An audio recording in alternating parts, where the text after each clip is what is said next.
When I share my story, it's about more than building an inspirational space for artists. I represent the creative spirit of the nation, the Choctaw Nation. I am our past. I am our present. I am our future. I am all of us. When we share, we become one. Because our stories make us more. Stories keep our culture alive. See them and share them at togetherwe'remore.com. Hollywood!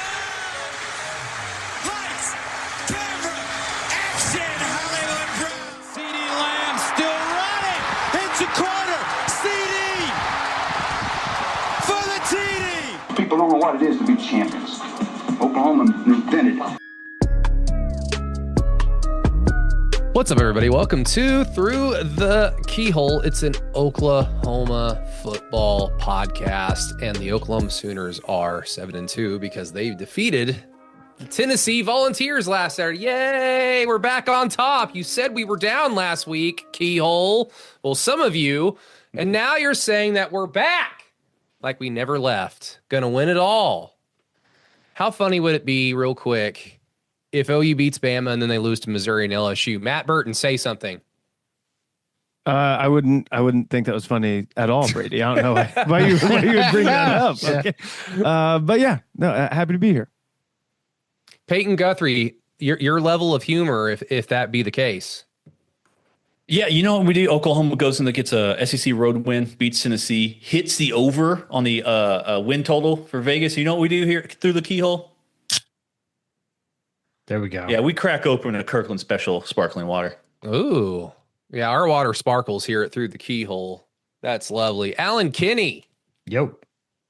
How are you doing? I'm doing well, man. And you know what? I would not find it funny no. But then again, I'd be like, oh, well, that would be 8 wins, which is exactly what I predicted before the season. So, you know, the joke would be on you guys, I guess. Yeah. So when OU gets their next win before the end of the season, you're going to be actively rooting against them, is what you're saying. for the comedy part, change. Yeah. Oh, you know it. You know it. Yeah. I'll be laughing at you guys. Yeah, well, the Thunder don't play until later this evening because I thought that they were playing right now. But we've got Matt Burton, obviously. You heard his voice. I'm Brady Trantham, so you got all 4 of the 4 horsemen here for the Tuesday show. Guys, good job on the No Cap recap on Sunday, which you can hear exclusively on patreon.com/the keyhole. Check that out. You can always become a member for free and check us out. We'll always put our post-game thoughts, our post-game podcast, I should say, on our Patreon page exclusively for our patrons. And also our patrons got to see something very, very, very tasty and special yesterday that I chose to not share with anybody else.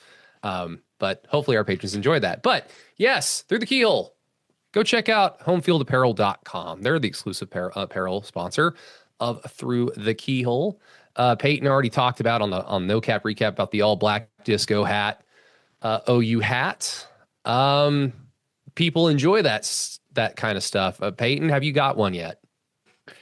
No, I mean, I bought the, I think it's like the 50s baseball script hat for Oklahoma. I'm very picky about hats because I sweat in them quite often because I just wear them all the time for working out and stuff. So it's hard for me to get like a quote unquote a fashion hat. Tons of running hats, but fashion hats don't have as many of. But go hit one up. Would have been great to have worn that at Tennessee in the blackout, though.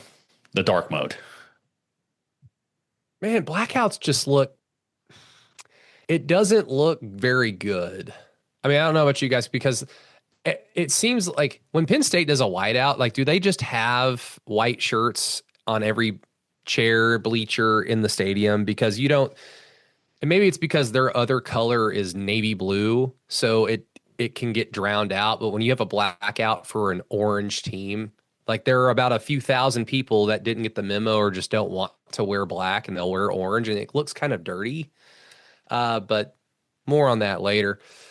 Also, the Spirit Shop in Norman, we appreciate them as always. I would imagine that there was a lot of happy deliveries made this past Saturday, and it's a bye week coming up. So you want to stock up for the final 3 games for what OU media has branded Red November. And I don't know, Alan, do you remember, did they call it Red October after they beat Texas, or did they wait a few more weeks? And until they said, yes, this was something worth noting.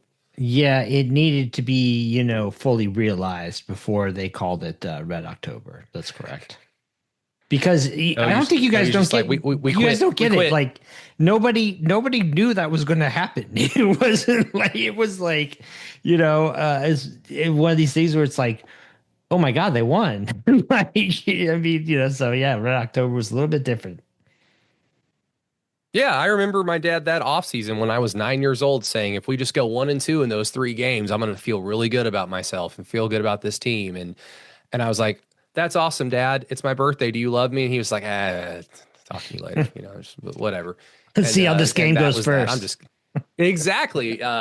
You can imagine my birthday is always around OU Texas. So you can imagine my birthdays in the 90s. My dad was not particularly happy. Kaizen Performance Gym, go work out, people. Seriously. No one's working. So go to the gym and go to Kaizen. Kaizen will hook you up.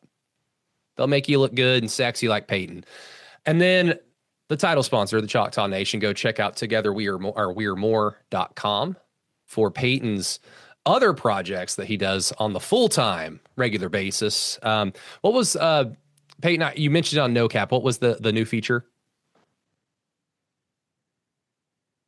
Unmute yourself, Boomer. I'm muted. Sorry. No, we're leaning into November for Veterans Month and Veterans Day. So we have a World War II vet named Gilbert Chalk Charleston, who's at the Battle of the Bulge. He's a tank driver. Was recently recognized by the King and Queen of Belgium for his efforts on the Bulge. Yay. But go check him out over there on togethermore.com. Cool story. He's a 92-year-old man, kind of goes through his whole life, and we've got some old historical photos and stuff. So it's a pretty cool story. He's a cool dude. No, that's awesome. And I would imagine the average pod, look at them, most of you are men.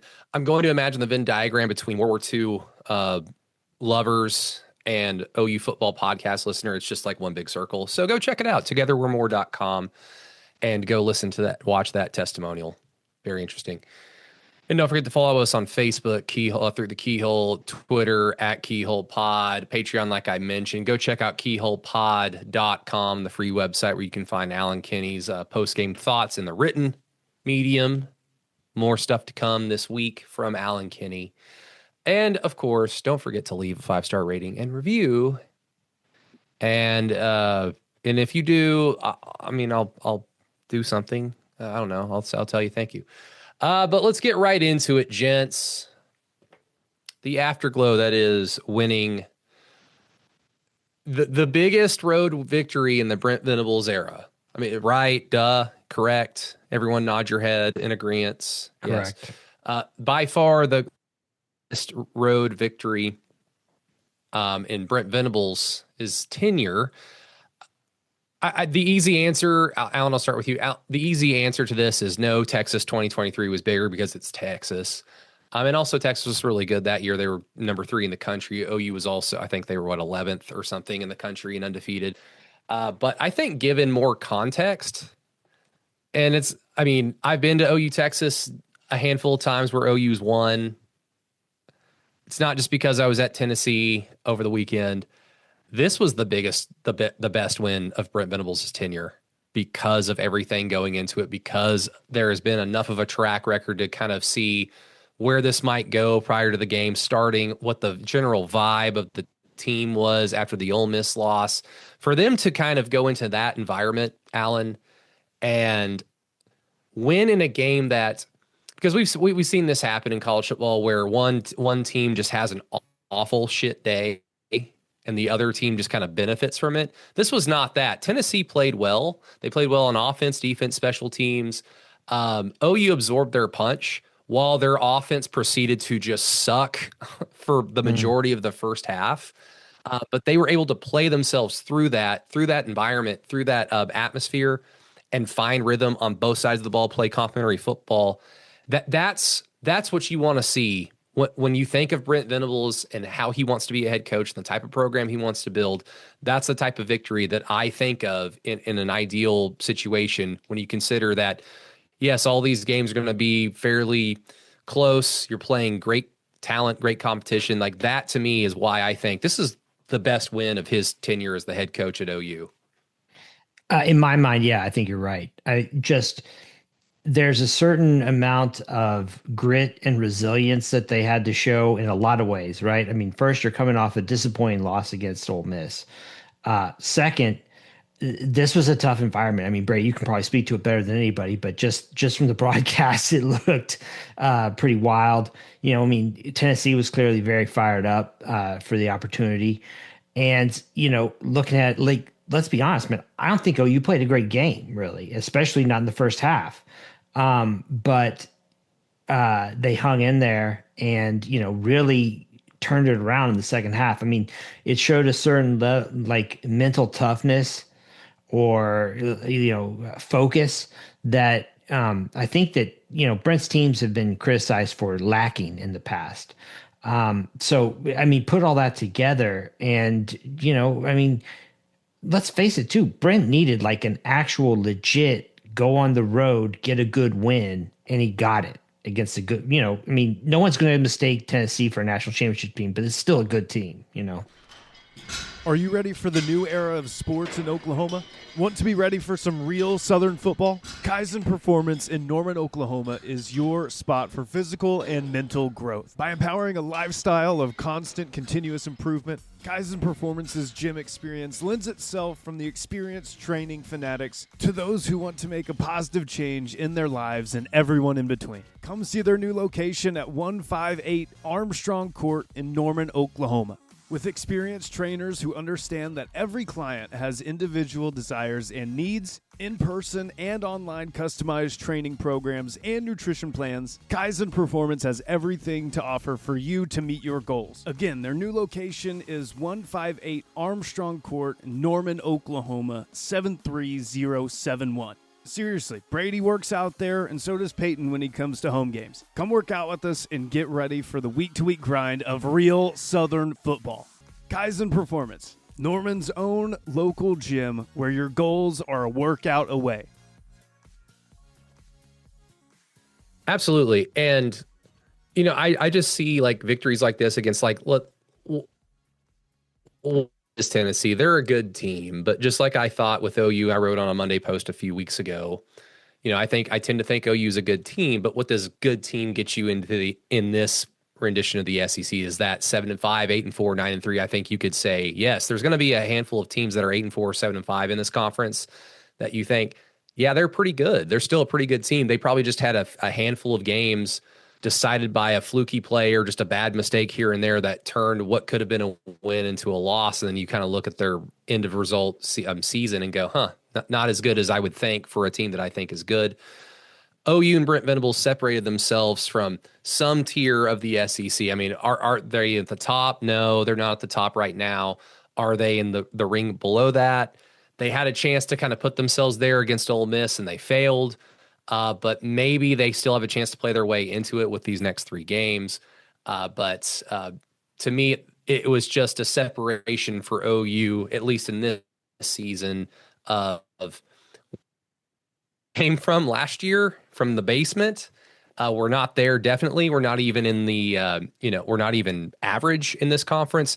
We're somewhere to be determined over the next few weeks, either, good to great. And then good, great, elite, that's just kind of how it works in my head. But I mean, Peyton, now that you've had a few more days to think about it, like Alan mentioned, you didn't necessarily play well.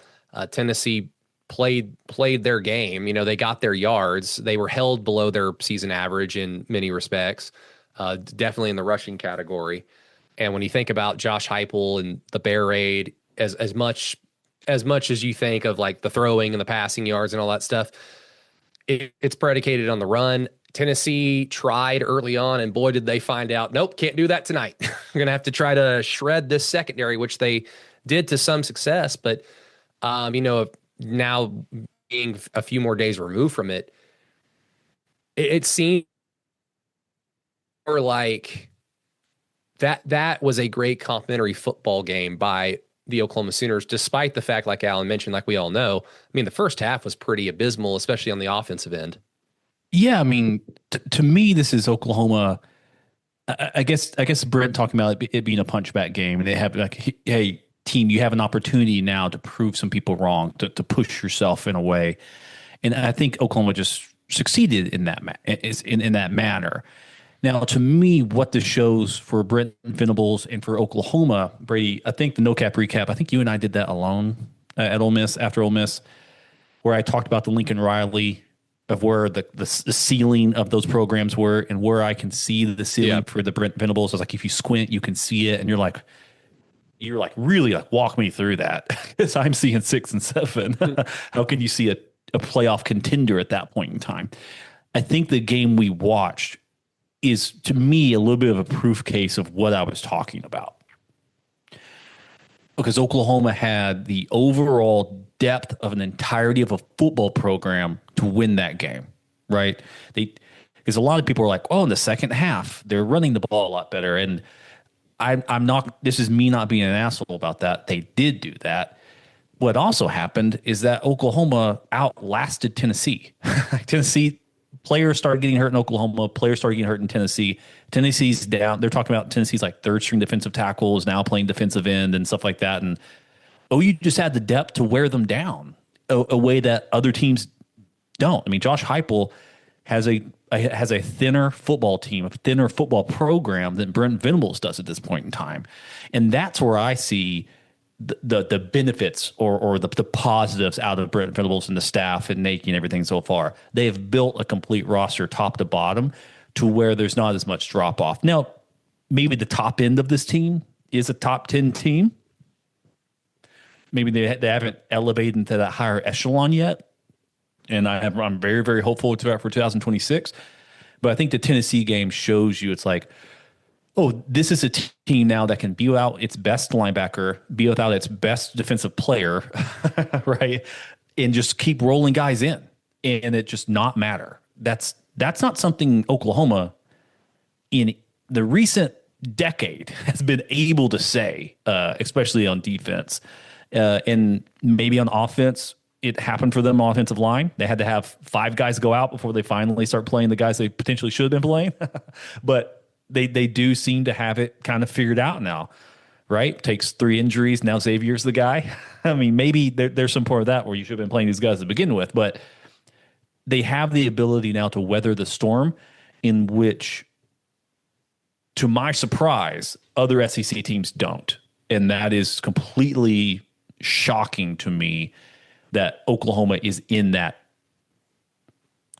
moment as a program right now.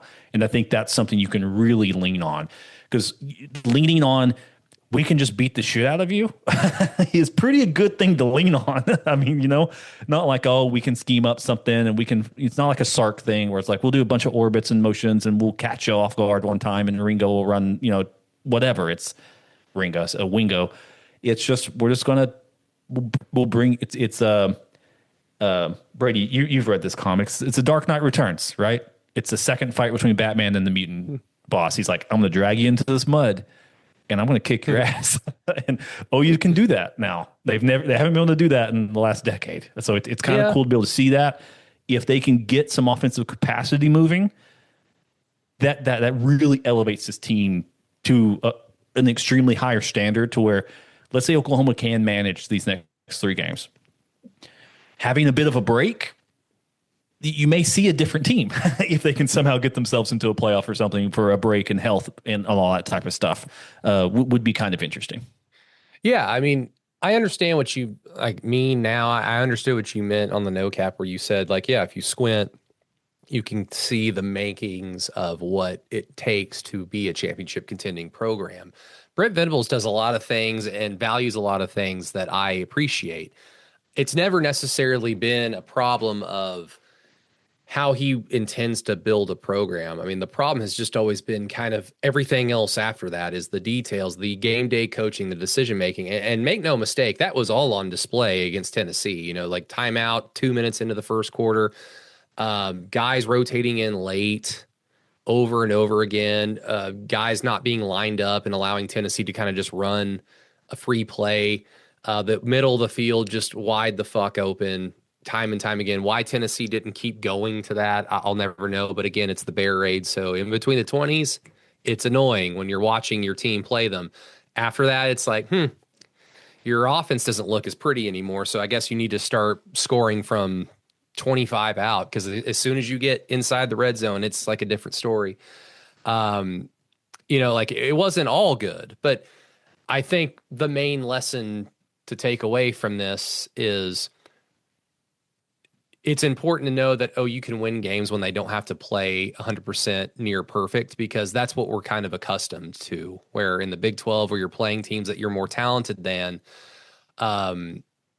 OU would just nearly need to play like a really good game, not necessarily because that's what it took to beat their opponent, but that's what it took to keep them motivated to beat their lesser talented opponent, because the days where OU would kind of roll out of bed and be lethargic, they would piss us all off and beat bad teams, by a field goal or lose to them. And this is the SEC, so it's a little bit different. And I will mention, because other podcasts have done this a handful of times, not all of them, but some of them, I don't appreciate being talked down to as a fan. I understand that these games are going to be tougher. I don't think anyone is complaining about, why didn't we beat Tennessee by 30? Everybody knew that joining this conference, it was going to be tougher. But just because you lose a game or win a game by a touchdown or two doesn't mean you can't play well throughout the game. I mean, Nick Saban would harp on that shit all the time, where he would say, I'm very happy with the result of the game. If you ask me about the process to get to the result of the game, I'm not particularly happy about it. And that's kind of the whole point with Brent Venables, is you can see the macro, but the micro at times is very, very annoying. But, OU won. There will be other times to talk about that. I mean, Matt. OU in the playoffs right now, baby. Number 12. I mean, for a bye week, and then you got to go to Tuscaloosa. It's going to be, technically OU would be the first team out, I guess. OU's got a very good, get in there. No.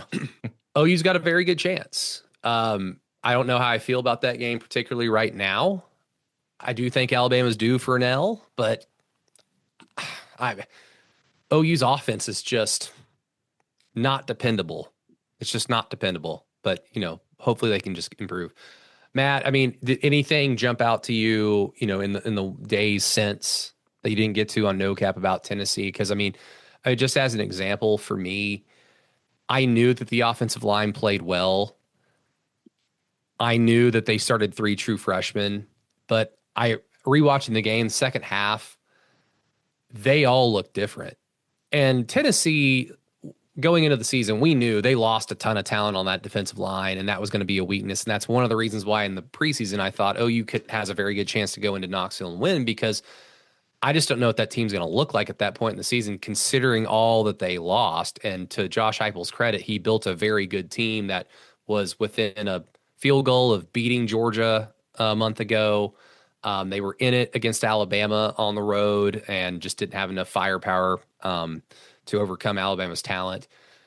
So he's built a really good team despite all they lost, but I'm still shocked that 3 18-year-olds went into that environment. You only have one false start. I think one hold. You give up 2 sacks. One of them was on Foje. One of them was kind of on Mateer and his lack of being able to navigate the pocket in a manner I would deem good. That to me is just a week after I say Bill Beanbo, stop calling him the best offensive line coach in the country, because I'm getting sick and tired of it. Hey, he went out there and did that shit with those 3 18-year-olds. I liked it. Yeah, man. The offensive line was, it's not perfect, but given the circumstances, you take that 10 times out of 10, really. But I think for me, the thing that's kind of been funny is seeing some, just clicking over on the For You tab, right, on X, on Twitter, and some of the Tennessee fans, man, it's kind of funny. They're like, man, we should have beat Oklahoma, should have done this, we didn't play great, doing all that. And then kind of also diving back into the game and being like, well, shit, you didn't really play that good either. So it's been kind of funny to from that point of view. Because I can't remember who said it earlier. I think it might have been you, Peyton. But OU not playing their best game at all. Especially whatever the fuck that was from about 5 minutes on. The last 5 minutes, they were at the Mateer interception, having to recover 2 onside kicks. Xavier Robinson going down at the 1 and then just immediately scoring the next play. Anyways, like, I mean, there's just a lot of stuff there. But still, man, I just what a win. And again, you didn't play your best at all, like nowhere near your best, and you got a 6-point win at a very, very tough place to play. The Spirit Shop has been Norman's source for wine, beer, and spirits since 1976. We feature the biggest selection and best prices in town. Thousands of different wines, beers, spirits, and more. Live in Norman? We deliver all over town, every day, usually in under an hour. Let us bring the party to you. Go to our website and order online at www.thespiritshop.org or give us a call at 405-321-3100. That's 405-321-3100. In from out of town for the game? Come see us at the corner of Main and Berry, just 2 miles east of I-35. Take the Main Street exit and browse thousands of fine wines and hard-to-find bourbon in store. It's really odd because is South Carolina the best that this team has looked? Offense, defense, special teams? I'd say Michigan. Well, because Michigan would be the easy answer, but that game was so unnecessarily close. Like the South Carolina game was over after halftime. It was over. And given South Carolina's worse than Michigan, but OU dominated the Michigan game, but it was close because OU kept getting penalties or not capitalizing on scoring drives, turning the ball over. Like it was somewhat sloppy from what I remember, right? Oh gosh, I'd have to go back and look. I think the killer in the Michigan game was the fumbled punt. Yeah, it was just silly turnovers, like unforced errors. Yeah. Fumbled punt. They ran into the kicker or ran into the punter as right. well. Yeah. Yep. Yeah, and ultimately Michigan would just grind some clock, and you just didn't have a lot of time or opportunities to do much with it until the second half. But like Michigan, South Carolina. But it's weird because I want to believe that OU is capable of doing more right now, but I mean, Peyton, you've said this a handful of times in previous seasons. Like teams don't get better in the season. Like if you can't perform something like by game 3 or 4, like you're not just going to magically get better unless you replace somebody with someone destined to be a GOAT at their position. You just don't like teams just don't get better. You get better in the off season. So I want to believe OU can still play a higher brand of football, and this is mainly due to the offense, because the defense has like played a high level of play all season long for the most part. Offense, I feel like they can perform better, but maybe that's a silly thought of mine. No, I mean, yeah, I mean the team has a chance to. That's why I mentioned earlier. I think if this team has a chance to take a month off and people get healthy, the team could get much, much better. Yeah. I think John Mateer desperately needs some time off more than just a bye week. Like I think he needs, an ice bath for like 5 weeks. Put him in the hyperbolic time chamber or whatever to really get going with his knee, his thumb. Just a lot of things. I would assume he's more banged up than we think he is, than it's being publicly led on. Even to the point where, Alan, I think you're messaging like, hey, did he get concussed? Like, is this why he's playing so bad? There were a couple moments there I was like, that makes no sense.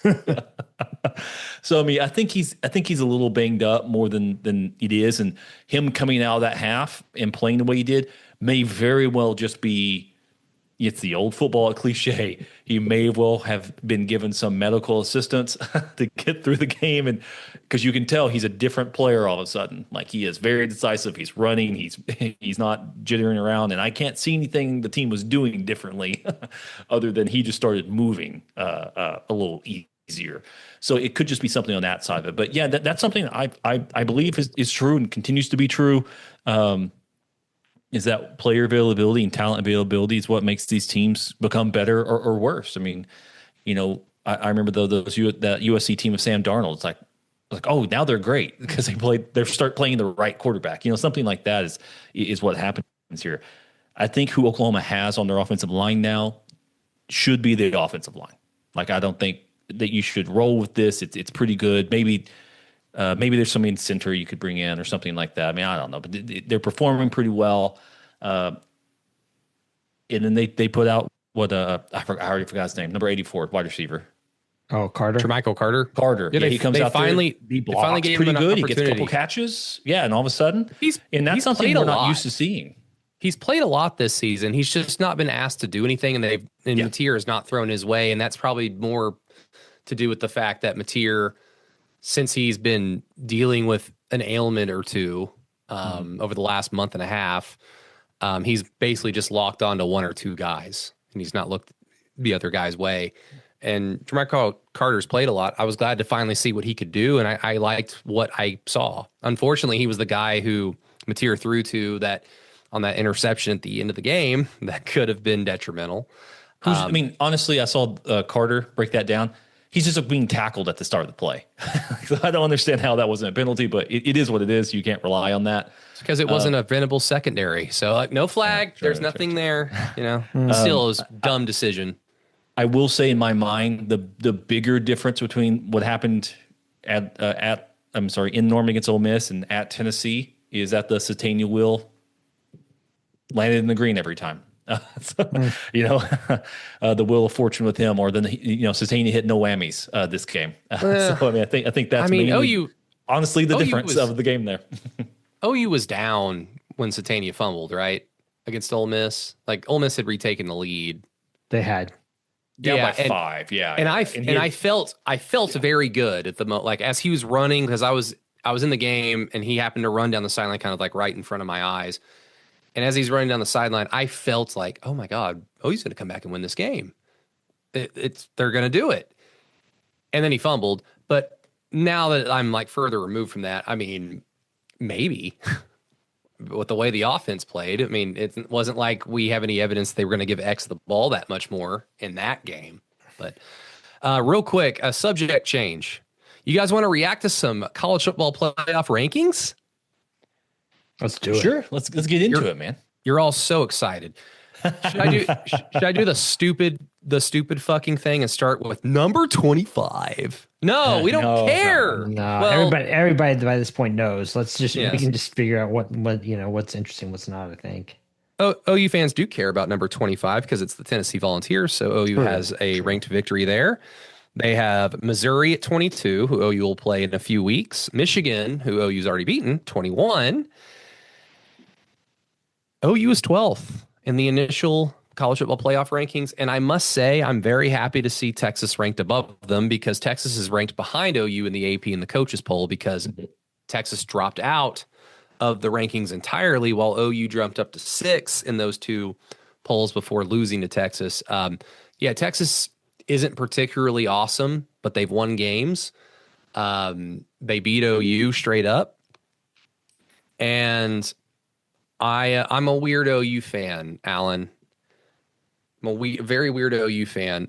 When OU loses to Texas, I actively try not to watch Texas again, and I do not try to like root against them because to me it seems very, like we can't beat them, so you're wanting someone else to do it. I don't really want to fan that way.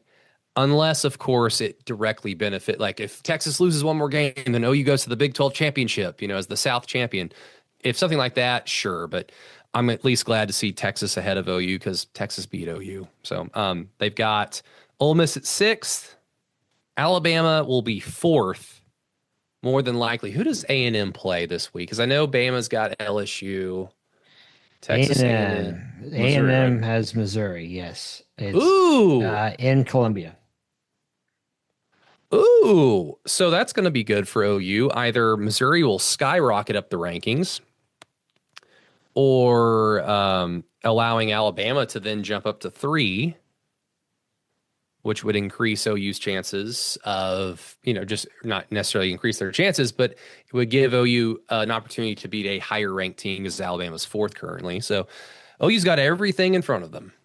And quite frankly, with Brent Venables as head coach, I am very, very thankful to say that I'm following a team that is playing meaningful football in the month of November because it has not been ever. I think technically, the OSU game was in November, and then it and then OU lost in 23, and then it was over. There was no meaningful football for OU that season. Going back to the Tennessee game, y'all want to hear a funny story real quick as you nod your head? For sure. Always. Yeah. Oh, I love that. Yeah, you were there. So talk to us about the experience. It was awesome. It was a really, really cool atmosphere. The fans, first of all, I've never been treated better at a road game. And I think I've been to 5 other road games because I've been to Stillwater 3 times for 3 OU OSU games. Been to Cincinnati, been to Oregon. Oregon was the worst I was ever treated anywhere. Fuck them. Auburn last year. Auburn fans were awesome too. There was a level of weirdness that I remembered while I was there in real time. Oh, this is an ag school. That is explaining some of the behavior that I am seeing before my eyes. But they were otherwise nice until game time. There was a lot of knucklehead behavior. There was a lot of shit talking leaving the stadium. It's like you guys lost, and I'm just walking out of the stadium. Tennessee fans before, during, and after were incredible. I even sat by a few, and they were awesome fans. The whole presentation was great. Lee Benson on West of Everest complained about the lack of replay in the stadium if it was a positive OU play, and that was very annoying because maybe I'm weird, guys, but when OU makes a bad play, I do appreciate that in Memorial Stadium they'll play the replay because I want to see, was that Robert Spears Jennings who fucked up in coverage? Oh my God, it was. But hey, guess what? RSJ got a pick against Tennessee, so I gotta be polite. It was great. It was awesome. Now the game starts, frustrating to say the least to start the game off. By the end of the first quarter, or by the mid part of the end of the first quarter, I really have to pee. And they hit on a 40-yard route on the seam, and I'm like, all right, I'll be right back. I'm gonna go pee. So I go up the tunnel, walk into the bathroom. I'm at the trough, and I hear a cheer, but it wasn't like a deafening cheer because trust me, it was loud. Like that stadium is loud. I don't know why they pump noise. They don't need to. It is so loud in there. But I was peeing and I heard a cheer and I'm like, well, it's not loud enough. We must have done something. And then I zip up, walk out, look at the TV above the bathroom door, and OU's lining up to kick an extra point. I'm like, what just happened? And one of the staffers was like, one of your guys returned a fumble 71 yards for a touchdown. And I'm like, what? It's 7-7. And then, I go back and I'm with my buddy Dave and Jordan, and they're, Jordan's like, just telling me yeah, maybe you shouldn't watch the game, blah, blah, blah. I'm like, yes, I know, bad luck Brady. And OU got it's 13-10. OU kicks off towards the end of the first half. And I'm like, I've got to pee again. I'm getting old. So then I leave, go use the bathroom. I walk out of the bathroom. I look at the TV and I see all the white jerseys running the opposite direction. I'm like, what is going on? And then I jog up to the screen to get a better look. Robert Spears Jennings has just intercepted the ball and returned it into field goal range. And by the time I get back to my seat, Tate Sandell has already kicked the field goal and made it. And Jordan is just like, you need to leave. Two of the bigger plays of the first half, and I didn't get to see it, but stayed for the second half, so I guess I wasn't that much of bad luck. But it was a bummer I didn't get to see our Mason Thomas's scoop and score. That must have been, what were you guys thinking in real time watching that? Just get the fuck off him the whole time. I would have lost my mind if I saw that in real time. I was thinking don't step out of bounds. Why are you running so close to the sideline? And then I started thinking, why are you walking? You're not in the end zone yet. What are you doing? They did show that replay, and they did show that replay, and they showed the, I think it was the sky cam angle, because the sky cam angle makes it appear like he does step out of bounds. But rewatching the game, the angles that they showed, it was like, oh yeah, he didn't step out of bounds. Honestly, in real time, I thought he was lined up offsides. So I did think he jumped. I thought he jumped. I thought he was lined up offsides, and then the play happens, and he obviously is running. Next thought is, oh shit, he just hurt his hamstring. So like, hopefully he's fine. I was like, hopefully it's just a cramp. Like maybe he's just cramping. I don't know. And then I saw the flag, graphic get put up on the score bug. I was like, please don't be for R. Mason Thomas lining up offsides. And then it wasn't. I was like, all right, cool. What was the That's all good.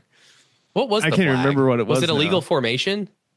I thought it might have been after the play, but I can't remember. Oh, I guess we'll never know. No, it was an awesome trip. Thankful I got to go. Fred's Beans and Rice in Knoxville, some of the best food I've ever had in my life. It's OG red beans, rice, sausage gravy, and grilled shrimp. Oh my God. Yeah. Sign me up.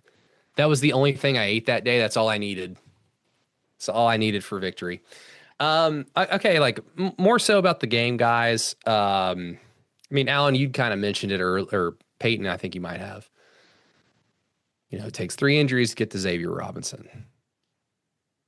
Dude, he's special. Like he's special. I liked that they kept giving him the ball after he fumbled it, because I was worried that OU was going to lose some momentum after that fumble. I mean, OU did, I think they forced a 3-and-out after that turnover or a quick punt. I can't remember exactly. Yeah. OU got the ball back. And I was worried, like, do not throw Torrey Blaylock out there. I like Torrey Blaylock, but he's either hurt. He barely played against Tennessee. He's either hurt or he just doesn't have it right now because he's a freshman. He probably hit a wall. Like, please don't put Torrey out there just because a Tennessee defender made a good play. It wasn't like a bad ball security moment. It was like the guy punched it at the right moment, at the right time, right spot. A little peanut punch. Yeah, and X fumbled it. It's okay. And thankfully they put X back out there, because I think the staff all understands like what's at stake here in terms of, you lose this game and 7-5 becomes very, very possible. I mean, hell, 6-6 could be possible.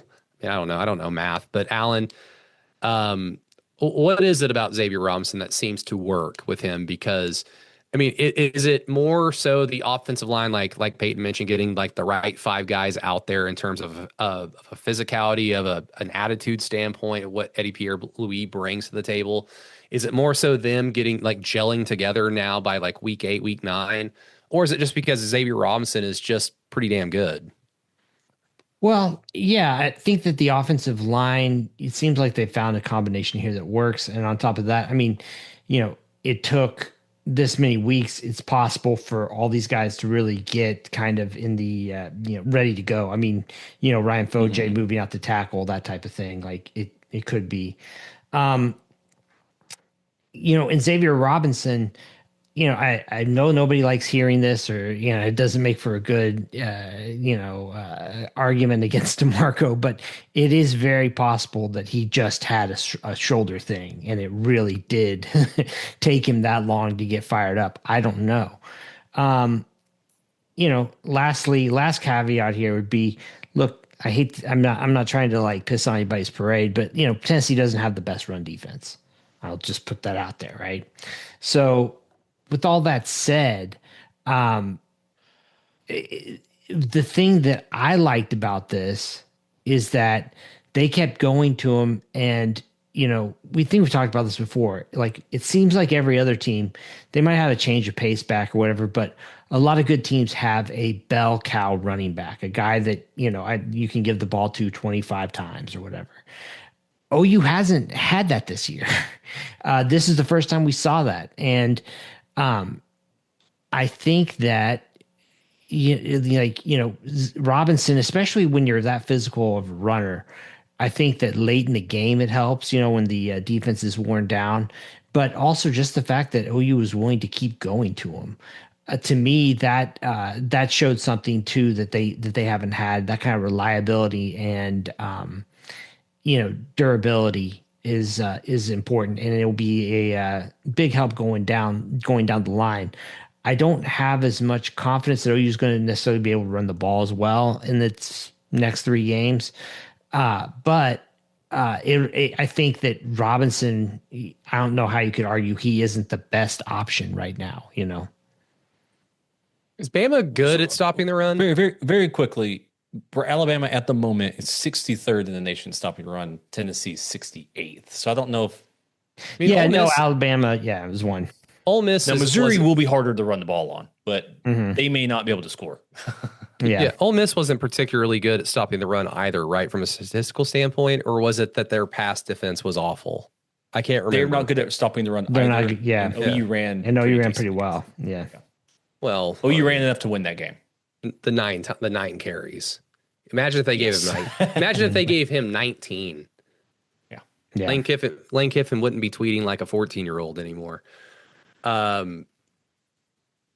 mean, yeah, like Xavier just has an ability that where he just constantly falls forward, where he gives me confidence whenever he runs. You lose his body in the trash. Like once he gets to the line of scrimmage and he gets covered up by a sea of bodies, it gives me confidence that something good's going to happen. Like, and that can be a 3-yard gain because 3 yards is better than nothing. Like what OU was getting in the first handful of weeks of this season where they couldn't run the ball a lick.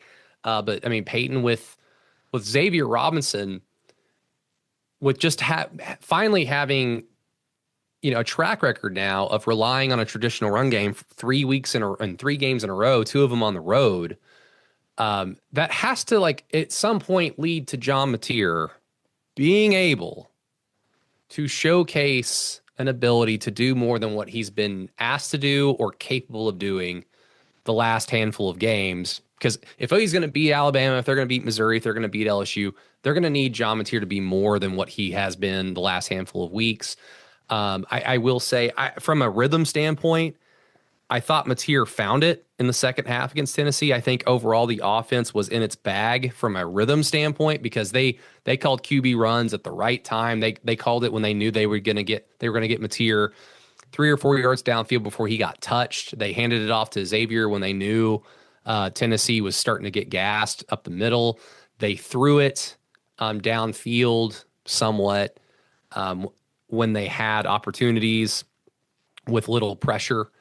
So hopefully that all gets bottled up and they're able to work on it and get better on it in the bye week preparation, Peyton. But I mean, again, now having a traditional run game, it's like the next key is just John Mateer be good. And again, that doesn't mean Heisman Trophy numbers. That doesn't mean like Sam Bradford, Baker Mayfield numbers. But I mean, what we saw in the second half plus a little bit more, right?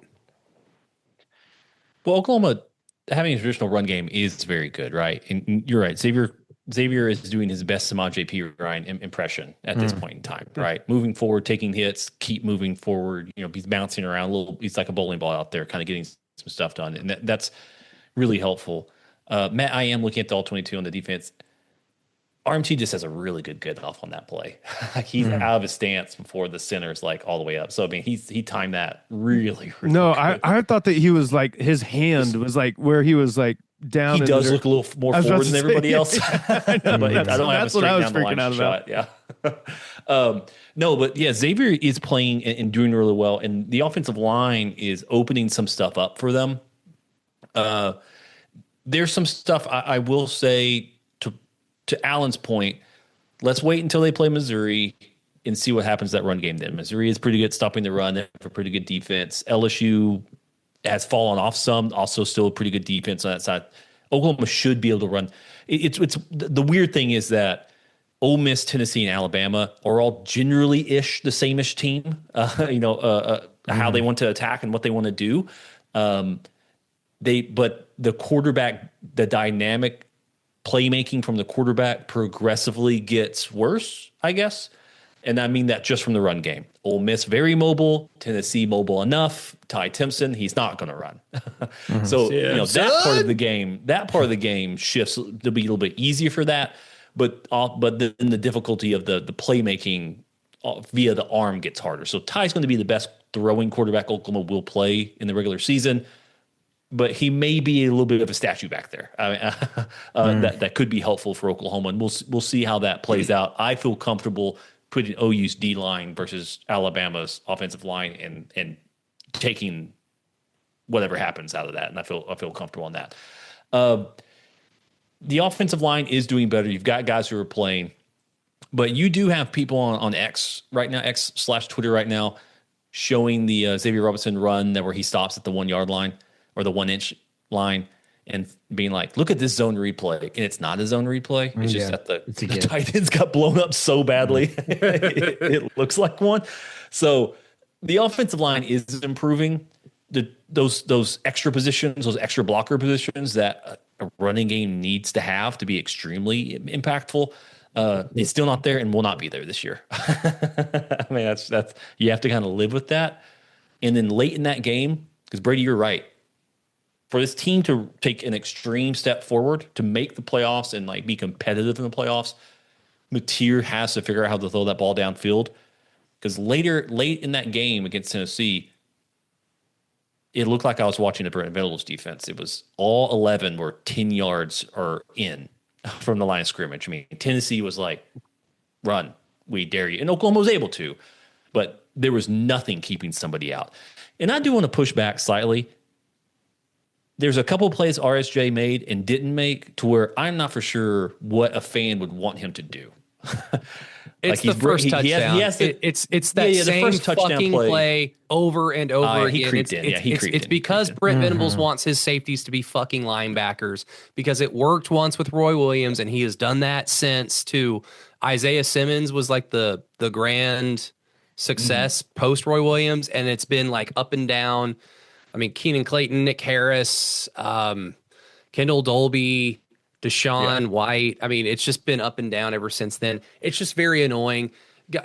Dude, please, you're the safety. Please cover. I would say in that instance, he should probably trust the nation's best run-stopping defensive line. Yes. And I get why you creep in because you have to. There's another play in the open field to where I think before that touchdown, where number 17 beats Courtney on the inside. And the announcer guys were like, the tight end, he drips in, the tight end shifts and he moves, he's wide. I'm like, yeah, but the safety does this, like, but the tight end was doing an out-breaking route and he's responsible for that man. Like, what is he supposed to do? Leave that dude just wide open? I mean, you know what I'm saying? It's like, Josh will put you in conflict, and he put the guys in conflict and they made plays. I would say it did seem like Brent Venables was inviting them to make those throws. He's like, if you're going to make those throws all day long, let's see it happen. And it didn't happen enough for Tennessee. And that was a good bet for Brent to make. And I think that's the bet Brent always makes, which can be somewhat troubling, sometimes when OU starts getting burned and really beat up. But I think Alan and I talked about it on the NoCap. You have this defensive line, you've got this linebacker unit, and I think it's like 31% of all plays don't pass the line of scrimmage against OU. Be that team. Be okay with every once in a while. I mean, Tennessee scored 17 non-garbage points or whatever. That's unbelievably good versus their average and stuff like that. It's hard for me to look at that and think about that from that side. I think there's been some people like, Peyton Bowen, he's been disappeared this season and stuff like that. And what I'm really finding out is that even myself, right? Because I'm not an expert or something, I'm looking at stuff and trying to see what they're doing. Safety plays probably is very difficult to understand what it is they're supposed to be doing at any point in time. But Peyton Bowen really showed out this game. He was good, Texas man. game, showed out in a lot of stuff. I mean, he's erasing people. Obviously, Owen Heineke being the best linebacker on the team is insane. The funniest moment of the game to me was not RMT like slowing down, like even though it's kind of funny watching him do that. It was Owen Heineke crushing some dude and then like snaking his own way off the field because he gave himself a concussion. It was very, very funny. I was like, I don't think he's going to make it off the field. He's taking the longest time to get there. But no, this defense and this team, the offense, offensive line, we've seen the clips now of EPL like headbutting people and like running to the line. I mean, there seems to be something from a quote unquote culture side of it. As Sark would have said, this was a good culture win for Oklahoma. They didn't play their best, but like the the brotherhood, the cliche stuff really shine through. If you really want to look at it, I think once you look at it with like an unbiased eye, it's just basically OU's defensive lines is so much better than anything Tennessee has, and that's what the game happened. And then Tennessee couldn't stop Oklahoma once they started losing some guys on their defensive line. So I don't want to make it seem like it's a Mike Stoops 2015 defense where it's like, oh, when you only play backup quarterbacks, we're looking pretty good. But I don't want to oversell either the offensive performance against Tennessee once Tennessee started getting worn down. But even though I said earlier, it's a positive for a program that they can withstand that. I mean, I think overall, the Tennessee game was an example of reason finally prevailing for Oklahoma's defense and how Brent Venables wants to utilize it in terms of attacking the opponent. Because, the whole point, in my opinion, I mean, this is just my opinion, if you want to be aggressive, if you want to attack the quarterback, you're not going to get home all the time. You're not even going to get in the backfield all the time. But the entire point of it is that you cause so much hell that you force the quarterback into making bad decisions. And bad decisions can range from speeding up their clock and getting the playoff rhythm to turning the ball over. And weirdly enough, with all the havoc OU has forced this season, even in their losses, they've not really forced their opposing quarterbacks into a lot of bad decisions that have resulted in turnovers. Everyone remembers the Peyton Bowen near pick six against Jackson Arnold, and that was a poorly thrown interception because it was like Peyton had to turn his body to try to pick it off. It wasn't thrown directly to him. But you just go down the list: Michigan, Temple, Texas, Auburn, Jackson Arnold, all these quarterbacks just either by game plan or just sheer luck just never threw bad balls. And finally, OU causes us so much havoc on the first few drives. I mean, culminating in that 71-yard scoop and score, that Joey Aguilar just started. I mean, he got happy feet on the third or fourth drive of the game.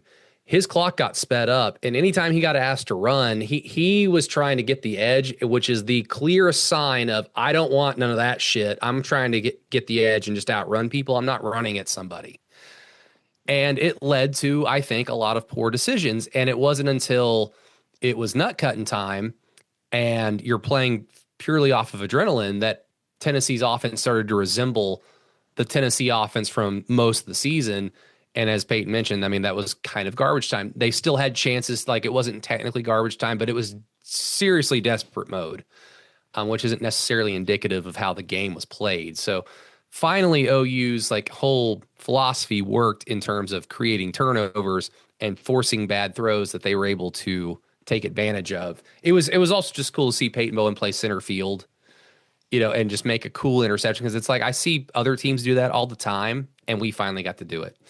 The last thing, I guess, with Tennessee, all I was saying leaving the stadium was Tate Sandell is God out loud over and over and over again. And some Tennessee fans agreed. Matt, are you wearing short shorts right now? I'm not. I got joggers on right now. I mean, Peyton, I know you are. Need to bring you got them shorty shorts always short shorts. Yeah, I got some short shorts. Alan? I'm what's known as a never nude. So I've always you shower with clothes on. Yeah, and I've got some denim shorts on here that haven't been off in a long time. The jorts? Okay. I like it. Got the swim shirt. Yeah. Is Home Field Apparel going to make some Tate Sandell retro booty shorts? Peyton, get on it, man. Let me email Josh. No. Matt, what are we going to do when Tate Sandell wins the Groza? OU's first Groza Award winner, by the way. Ever? Yeah, I mean, yes. Wow. Garrett Hartley, I think, has been the only OU player that's ever. No, Trey DiCarlo was a finalist. Garrett Hartley in 2006, he was 16 of 17. Does anybody remember the only field goal he missed that year? No. It was the potential game winner against Oregon. That shouldn't have mattered. But yeah, he was a finalist and lost to like some kicker from Hawaii or something. It's skies out, thighs out, though. That's what we're doing. It's skies out. If the skies are out, the thighs are out in honor of Tate Sandell if he wins the Groza. Have you guys noticed Kirk Herbstreit just getting old? It wasn't just because of Tate Sandell. And look, media, sports media, I mean, media in general, especially in broadcasting or opinion-based media, personality-based media, I mean, your whole job and like atmosphere is like people throwing their opinions at you, whether they be warranted or not, whether they be polite or rude. So I can imagine that over a period of time, like he has been in the game for so long, that it can kind of wear on you. But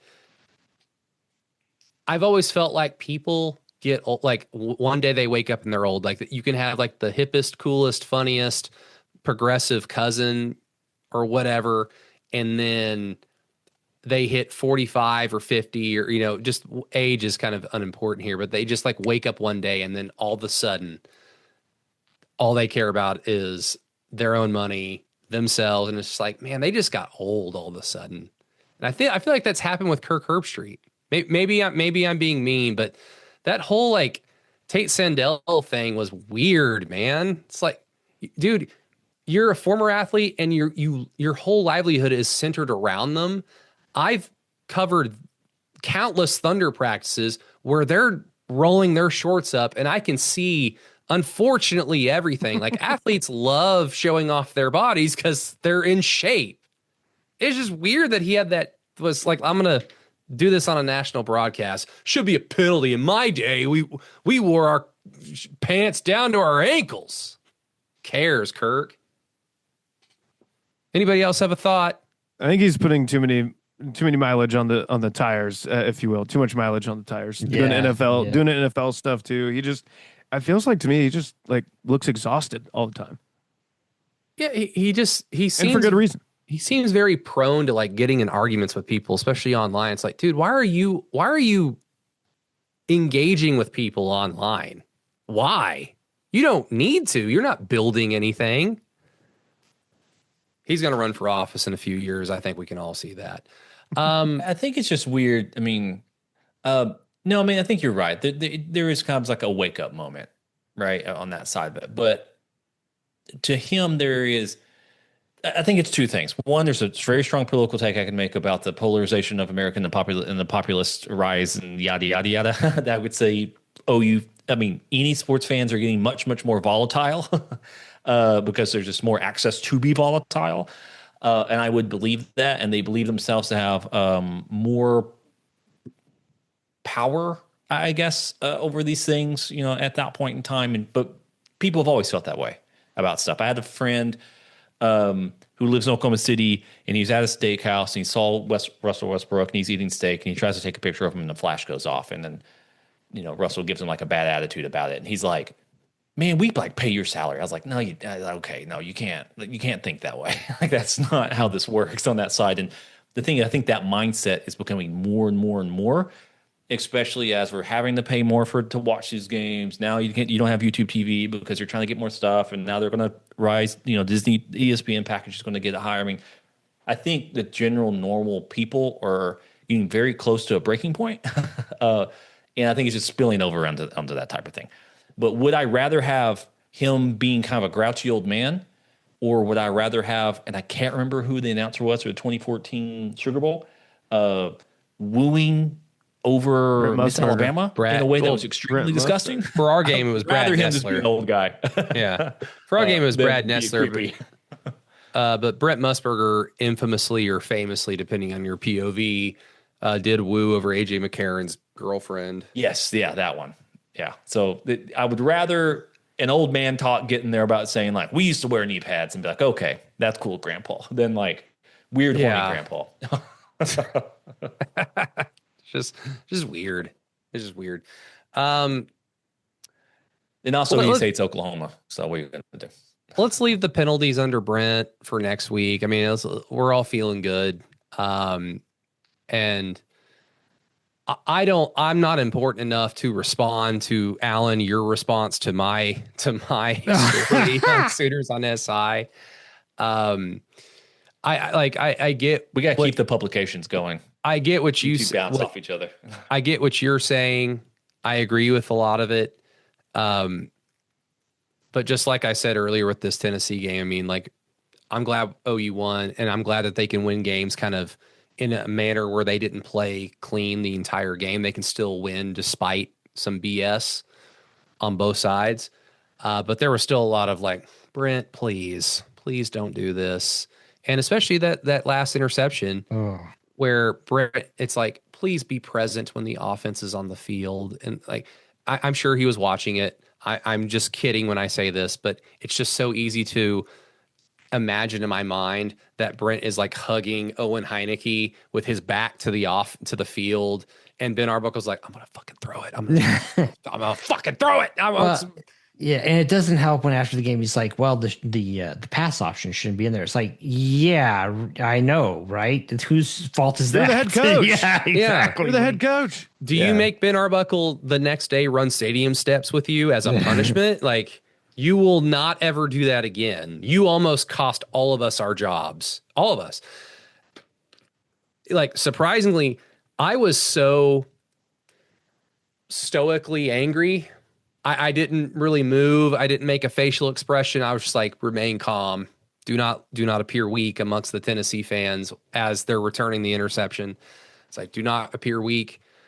But the OU fans around me were, if we fucking lose this game, just keep Brent's not on the plane. It's just all of it. It was just like, yep. And I was ready to kind of add that to my little bullet point list on my Sooners on SI, like, list of grievances. Like, hey, this is how they blew a game, but fortunately they didn't. But we'll save that penalties under Brent for next week because, I mean, Stoya put it out there that, well, they weren't penalized that much last year. They're like 9th in the SEC this year, which in my opinion is too high. But we'll save that for another time. Hugh Freeze was fired. So now everyone's fired. You're fired. I'm fired. Like, everybody's fired. Can we have Cam Coleman, Peyton? Why not? If he's in crimson, I think he's in the wrong shade. But why? Sure he's in the crimson, Norman. Why can't we has him? Because you would think that a smart front office would have an idea and then pivot once that idea failed miserably, correct? Like, we're not going to pay for receivers. Oh, wait, receivers are actually very important. Why don't we go out there and pay for Cam Coleman? If John Mateer does come back, he's a good quarterback, but limited. So why don't you try to maximize his potential by giving him freaks like Cam Coleman? But no, we don't want to do that, I guess. Let's go after the next Jaden Knott. I think Oklahoma is going to piss people off in the portal at that point in time. Oklahoma's going to get one, maybe two difference makers. It's what they've done historically. You know, this year was John Mateer, and then it was Ott batting half, 500 on that. And Jake Michaela, sure. I mean, Sure. Give Nagy some credit. I meant Oklahoma's going to the best offensive line. They're going to pass in the defensive line. And then whatever they get after that is whatever they get after that. I mean, I think we need to potentially come to terms with that. I don't think – because I've seen a bunch of people being like, man, look at all these job openings and Oklahoma's going to be able to do some stuff in the portal because we're stable. I'm like, that never fucking works. Oklahoma. Yeah, it reminds me of being a Spurs fan. Like, free agents don't fucking come here. You got to draft them. Like, it's just how it is. They just do not come here. I don't think it's going to be that way because – yeah, the Florida job's open. Well, guess what? When they get a coach, that coach is going to say, we have to grab some people. And then, it's these the teams that usually benefit will usually benefit. Oregon, Alabama, Georgia, Ohio State, and Texas will get some transfers we wish we would have gotten. And then we will get some nice, solid pieces that help continue to build as we build through the preps. Hell, I'd just love for some of the kids we recruited out of high school to do something. Yeah. It was funny. I don't mean to throw this OU fan out there. But somebody posted a clip from the game of Brent just like looking at somebody and then pointing behind him to this, like, get your ass over here. And it was Elijah Thomas. And the tweet was, it's really nice to see this Brent Venables like this engaged on offense. And when I saw that it was Elijah Thomas, I just thought, is that a special teams play? And then I looked like 2 responses down. That was a special teams yes play. And it probably is. Was it because it put the defense in a bad position on the next play? How fucking dare you, Elijah? My defense. I mean, it resulted in a false start. And then they almost did it again. The very next punt attempt. Special teams penalties. Very lovely. Very lovely. We have that really good special teams coach. It's me being a little bit of a hater, but yeah. They've done really well. I mean, the kicking, obviously we've done really well. Matt, since you have a Monday through Friday show, can you please just all off season tell the OU front office receivers are important. Like you can have multiple things at the same time. This whole idea of OU, like we've got an elite defense, we just need a just okay offense. Or 10 years ago, we have an elite offense, we just need an okay. You can have both at the same time. It's allowed.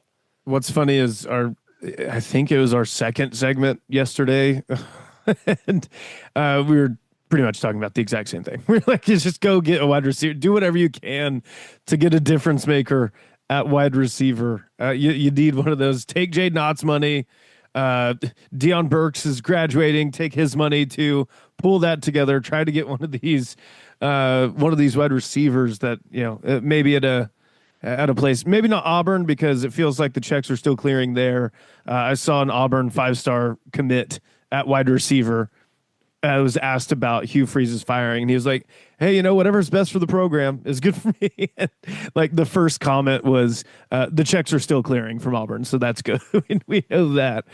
But yeah, try to find some way to get some difference makers on the outside, man. Yeah, I think it was more so brought up because we were like, hey, this is kind of the second year in a row now that the back half of the season, Xavier Robinson's been awesome. So maybe just kind of lean into that and don't try to spend a ton on another running back again. Just keep developing. Maybe get a guy like a depth piece at running back, but please stop trying to like recruit over this guy. He's pretty awesome so far. But yeah, it was more so just take that money that you were going to get for another difference-making, hand quotes, running back and give it to a difference-making wide receiver, please. We can only hope. Alan, like the last serious question, because you've talked about this, Peyton, you've agreed with him and how like when we got down to the depths of this season where OU loses to Texas, and I'm like, Brent has a Texas problem, and OU coaches that have been successful do not ever have that on their resume at any point in their careers, let alone the first 4 seasons of their tenure. So I think I have an understanding of where this is ultimately heading, and you guys would push back and say, well, you don't want to fire him this year because like there's a billion schools out there that are looking for head coaches. And I would push back and say, well, we're fucking OU. I don't care. Like just go out there and assert yourself as such. Or you can assert yourself as, well, I mean, gee golly, LSU and Auburn and all these other schools, like we'll just be happy with the 4th or the 5th best candidate, I guess, because we're just little OU. And I'm not saying you guys are saying that, but I really want to hammer home that we are OU. We're the best school. If Brent was unemployed, or if OU fired Brent, I know LSU has a billion football players in that state. We're OU. Like that's my super fanboy thing. But my question to you, Alan, is people are kind of bringing that up as if like you don't want to do it this year. If you have to do it next year, it will be better because there won't be as many coaches let go. And I know we can't see the future, but with how everything is structured now, with players getting paid, with all this money getting passed around, and the playoff, like allowing more teams to have a chance to actually contend for a national championship, if it becomes apparent in a season that you've not done so, and you're like in year 3 or 4 at least of your contract, I feel like this could potentially be the new norm where every season you're having like a half a dozen coaches from prominent schools or Power 4 schools just relieved of their duties because it's just getting so stupid in terms of the money all being spent all over the place that it just increases the pressure, and therefore it increases the chances that stupid people in power, whether they be in the administration of the school themselves or the state government, will just get involved and say this isn't good enough. Yeah, you know what? I think I mean, I kind of agree. If you think it's time to fire your coach, in this case, if you're OU, you can't really be scared of that. Like, because again, like you mentioned, you can't predict the future. It could just be that next year, it could be Michigan and Texas are looking for head coaches or something. You know what I mean? Like you don't necessarily know. So I mean, I think I'd agree there. I know that I go back and forth about that. I think it's more along the lines of like what would be fireable. But anyway, the thing that I'm more interested in is there are a lot of good coaches out there who aren't Urban Meyer or Lane Kiffin or whoever. And like the guy who everybody is trying to emulate or wants to talk about right now is Curt Cignetti, who came, worked his way up through FCS, then went to JMU, then went to Indiana. I mean, if you can get a Curt Cignetti from a JMU, like, why are you going to sit there and lust after, Lane Kiffin? I mean, if he's going to cost you $20 million a year, like those are the kinds of things that I wonder about, especially given that if recruiting is going to be more transactional, how much do how important is the head coach in that respect also, Yeah, because I've always thought at some point these coaching contracts will go down because people will stop seeing the value in every head coach. Like there's going to be a Nick Saban, there's going to be an Urban Meyer, like there's going to be like 3 or 4 guys that in any given period of time are the elite of the elite. And then like there's 10 to 15 guys below them that kind of swim in their wake in terms of how they're able to demand so much money. Right. I think those guys over the next 10 to 15 years, like institution will be like, we would rather pay the players than you. Yeah. Because you like even Lane Kiffin, like I said, the week of the Ole Miss game, Lane Kiffin's right where he needs to be. He doesn't need to go to an LSU or a Tennessee or a true football power. He doesn't need to go there because he's not that good. But I mean, Peyton, how do you see it? No, I mean, I see what you're saying on that side of it, where it's like, you just go be OU, and it is. I just don't know if it's smart to do that with the teams that are currently in there. Not that it's like other blue bloods or whatever. I don't know if it's smart for Oklahoma to get into potentially negotiation wars with terrorists, aka Florida, LSU, and Auburn, who are like $20 million a year. Let's go. I mean, like, I don't know if it's smart for Oklahoma to do that. And for your perspective, Brady, we're like, go out and hire the guy, from that perspective. I think it would just go against Oklahoma's hiring principles and hiring, historical hiring successes and stuff like that, to where they go and hire the hotshot coordinator and it works, right? I mean, their attempt at hiring, quote unquote, I hate it when like LSU's looking for, or Auburn's looking for a quote unquote established head coach. And it's like, then they show all these like retreads of like fired head coaches. I'm like, well, they're established. Yeah.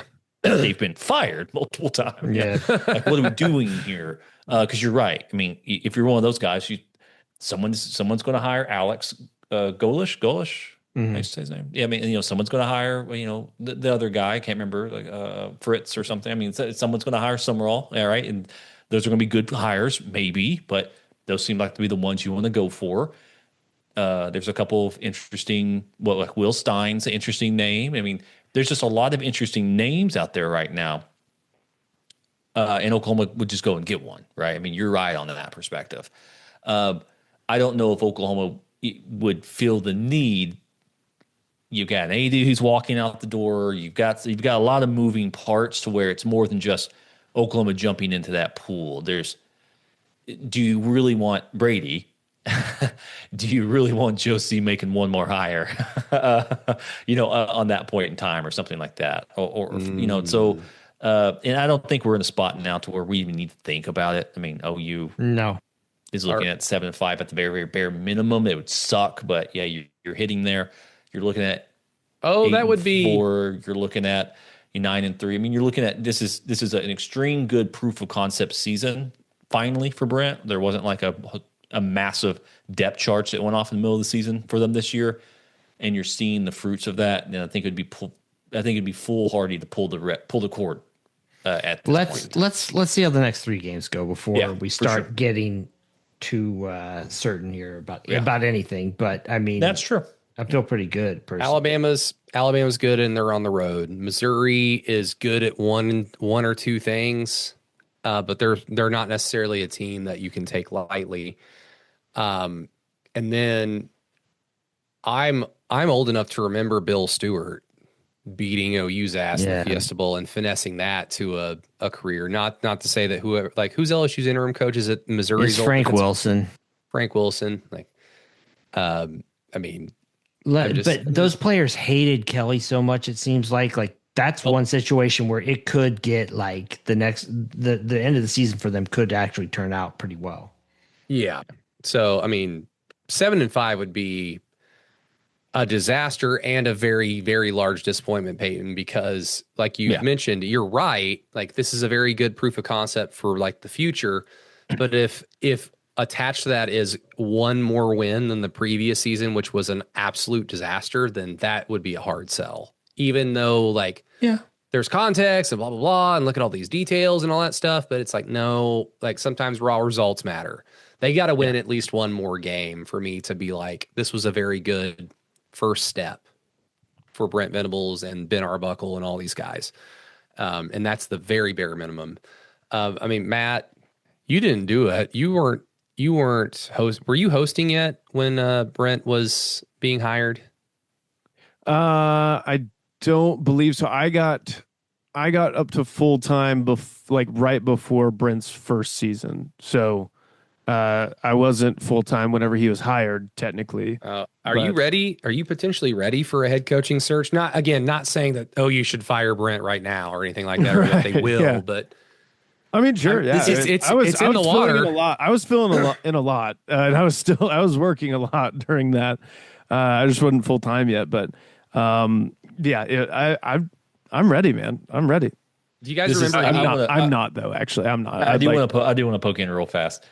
Brady goes to Tennessee, has a great time. Yeah. This is the best win in Brent Venables' career, and is already what segment you're saying. When are we firing the guy? It's like the most on brand. If it's 7-5 like that, I guess we didn't. I guess I didn't know we had moved on, but that was my. I still just don't think if 7-5. If they win one more, like I'm not going to be fire Brent Venables. It's depending on the win one more. They have to at least go 8-4. They just have to. You can't win one more game than last year before the bowl game. Like you can't. I mean, come on. Especially when you were at 1.7-2 and you've got 2 home games left. You got to at least win one more. I mean,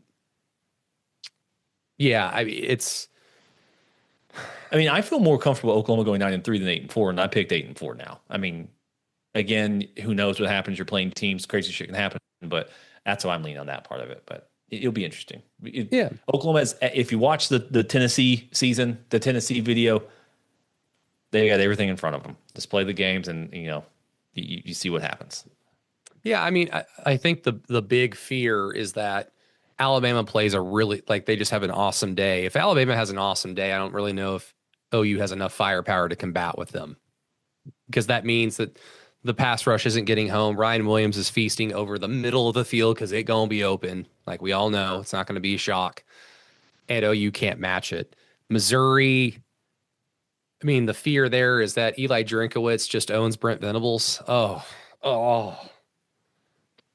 But I have to accept that Brent Venables has a Texas problem, and I hate that. I can respect it because I respect Texas despite me hating them. I don't respect Eli Drinkowitz or Missouri. That would just be disgusting. And then LSU, like Alan, you mentioned, they hated Brian Kelly so much that maybe they'll start playing better. Yeah.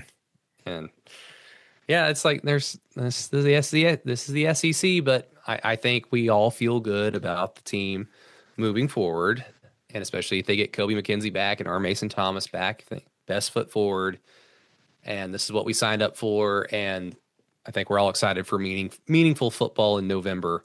Not to turn into like a sunshine pumper, like Crimson and Cream glasses real quick. Does Brent really have a Texas problem? Yes.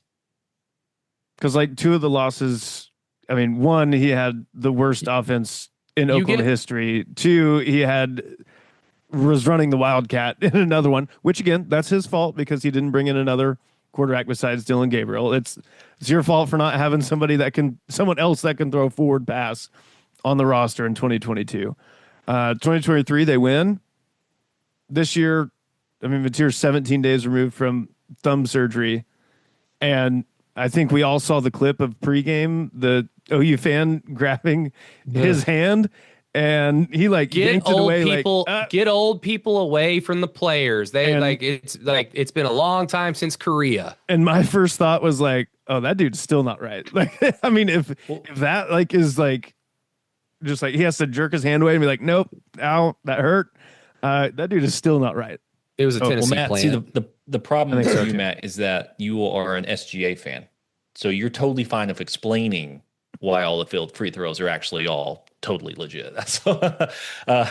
Man, I seem to remember so many Spurs games coming down to free throws or whatever, so it's tough. He was 1-3. That sucks. It is true. I was just asking you a question of like if you look into it in context, I agree with you. Not to put my Crimson and Cream glasses on, but also Thunder going back to back. So how dare you, Peyton? Do you want to answer his question first before we get to my obvious answer?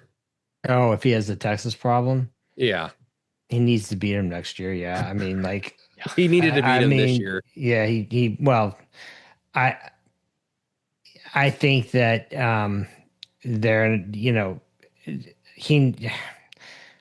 he needs to beat him next year. Yeah. That's what I'll say. Put it that way. It's like you guys can still be in Brent Venables' corner and say that he should have beat them this year. That he absolutely should have. And Matt, like to answer your question specifically, I mean, yeah, there's context to all that, but you get a mulligan. Like you've always, of course, like this is the real world. You get a mulligan in your first year when like this isn't your players, this isn't your team. Like you're kind of building it on the fly, but you can also not lose 49 to fucking nothing, even with a backup quarterback. Like 49 to nothing, because that's your mulligan. But if you then respond with like victories, like he responded with a victory in 2023. It's like, oh, at the time it was like, okay, Texas. So if we have the worst backup quarterback in the history of the sport, then you guys just own us. But when we're healthy, oh boy, we're still OU and you guys still suck. If they had lost 49-6, would you feel differently? It wouldn't be 49 to nothing. Because I remember. So that they should have kicked two field goals at the end of the half to go down by 30 instead of 35 or whatever. I mean, like absolutely, because yes, that's nonsense. That is that tweet like Chris Paul for 3. What was the score in 2024? 34-3. 34-3. Yeah, and you had to think about it, didn't you? Because who gives a shit about 34-3? It's just like one team dominated, the other team didn't. And we move on with our lives. There's something symbolic about 49 to nothing. Okay, so go out there and kick a sad field goal instead of going for it on 4th down and trying to score a touchdown.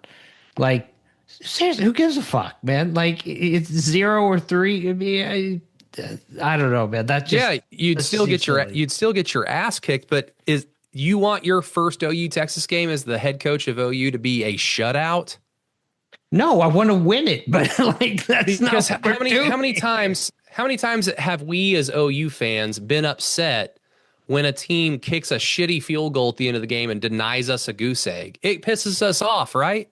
Because we don't get to remember 55 to nothing or 63 to nothing or 24 to nothing. We have to 24-3. I think it's worse to go out and kick the field goal and make it look like, oh, we didn't get shut out. I mean, that's what Bill Callahan. I remember Bill Callahan doing that when he was in Nebraska. And it's like, come on, man. Yeah. Like, I remember remembering how that game went. The 49-0 game. OU had chances to score in that game. They would get down to the red zone, fairly easily, and then Jeff Lebby's like, no, I'm running a legitimate offense with Davis Bevel, And at no point did Brent Venables say, "Would you please keep running the fucking thing that works, you dummy?"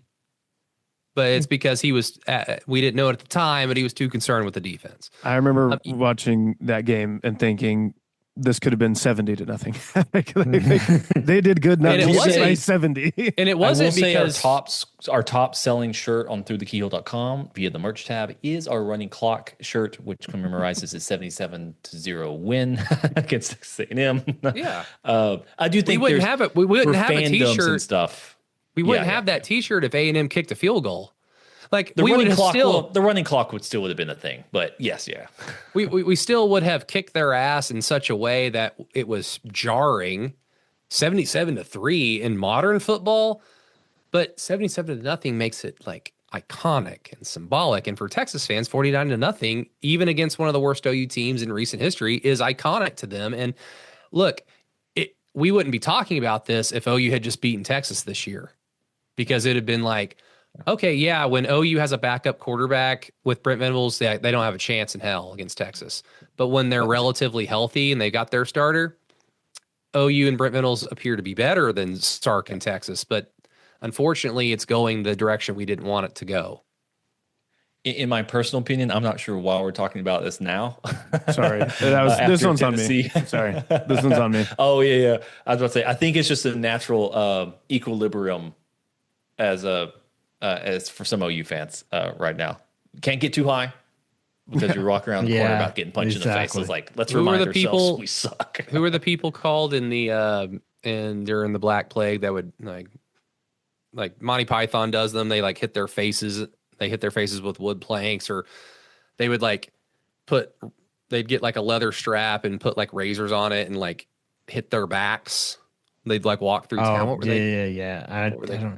It was just some weird like Christian cult thing during the Black Plague. But to me, it's like that show. To me, it's like that show Yellowstone. Like I remember watching that. Somebody telling me it was good, and I was like, "Are you fucking so like?" Bad. Every time, like there's a meth lab explosion, someone gets kicked by a horse, or a teacher shows up at school and gets rocked during two kids fighting. Like, is this what life is? Like, give me a break, man. Like. Anyway, who's the guy who does that show? Big fan, by the way. Taylor Sheridan. Taylor Sheridan, big fan of the Choctaw Nation, by the way. Oh, okay. Landman is such a funny show. I mean, it's pure oil propaganda, but it's so like Billy Bob Thornton's fun. So I don't care what he's saying. Billy Bob Thornton, proud Choctaw tribal member. Well, goodness gracious, yeah. Is he from California? So he would be. Is he from California? No, he's from Arkansas. Oh, yeah, he's from Arkansas, but he's always cast as a Texan. Yeah. Oh, bless his heart. Any other things that we need to get to, gents? We're all Duke fans tonight. Duke's beating Texas right now in basketball. Duke's beating Texas right now, though. You didn't hear the other team, Brady. It's the Texas Longhorns. So that's good. You can be a Duke fan for the night, Brady. Future Spur. I'm always happy. The Hawks going down. They got the basketball GM shouldn't be playing games. They should get him in Norman. Let the Hawks tank. Let's go. I'm always happy for you, Matt. But when it comes to Duke and basketball, like I'll agree with Alan's friend of the show, Bomani Jones, when it comes to the Duke Blue Devils. I will say, Bomani has some points. Okay. You read that, you were like, out there. Fair. I was like, you know what? That's fair.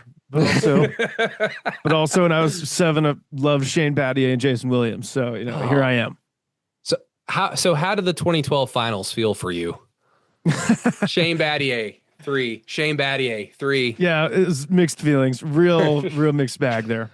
All right. Well, hopefully this one will satiate your bye week. Enjoy college football this week, guys, because it's going to get serious. And we'll enjoy the Tennessee win for a few more days. And we will look forward to more OU wackiness, madness next week.